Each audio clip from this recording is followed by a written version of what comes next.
என் வானம் என் பூமி எங்கும் எந்தன் ராஜ்யம் குயில் பாடும் சங்கீதம் அதுதான் தேசிய கீதம் என் வானம் என் பூமி எங்கும் எந்தன் ராஜ்யம் குயில் பாடும் சங்கீதம் அதுதான் தேசிய கீதம் நடக்கும் வழி புதுசு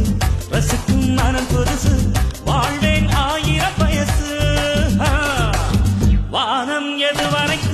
வரைக்கும் வாழ்வை ரசிக்க வேண்டும் அது வரைக்கும் காற்று போகும் திசை எது வரைக்கும் சிறகை விரிக்க வேண்டும் அது வரைக்கும்